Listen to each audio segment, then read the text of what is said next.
Saudi अरब में मोहम्मद बिन सलमान द्वारा जबरन गायब किए जा रहे लोगों पर राइट्स ग्रुप ने जाहिर की चिंता। एक मानवाधिकार समूह ने सऊदी अरब में दर्जनों लोगों के जबरन गायब होने पर चिंता जाहिर करते हुए कहा है कि सऊदी क्राउन प्रिंस मोहम्मद बिन सलमान के शासन में राज्य एक अंधेरे युग में है। सऊदी लीक्स ने रविवार को सनद राइट्स फाउंडेशन का हवाला देते हुए कहा, सऊदी प्राधिकरण अभी भी अंतर्राष्ट्रीय निंदा और चेतावनियों को नज़रअंदाज कर रहा है और देश के लोगों की अभिव्यक्ति की स्वतंत्रता को छीनने का प्रयास में उनके खिलाफ अपनी दमनकारी और मनमानी नीति को जारी रखे हुए है।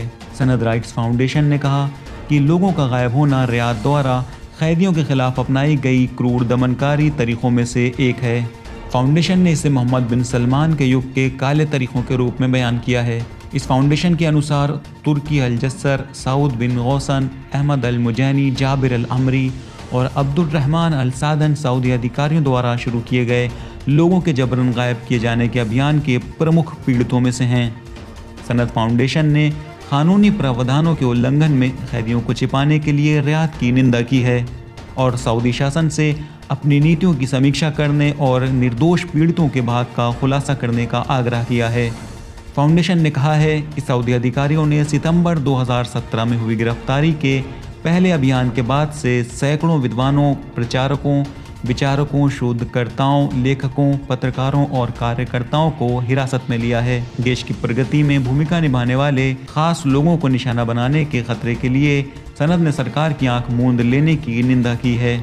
इस फाउंडेशन ने यह भी लिखा है कि महिला कार्यकर्ता भी क्रूर दमन और जबरन गायब होने का लक्ष्य बन गई हैं, ये कहते हुए कि 10 से ज़्यादा महिलाएं हैं जिनका भाग्य अज्ञात है, जिनमें हलीमा अल हैवती, सारा अल जबरी और मोना अल बयाली शामिल हैं।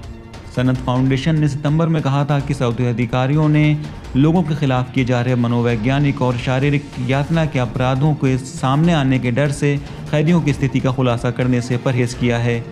जब से बिन सलमान 2017 में सऊदी अरब के वास्तविक नेता बने हैं, राज्य ने राजनीतिक विरोधियों के रूप में माने जाने वाले कार्यकर्ताओं, ब्लॉगर्स, बुद्धिजीवियों और दूसरे लोगों की गिरफ्तारी तेज कर दी है।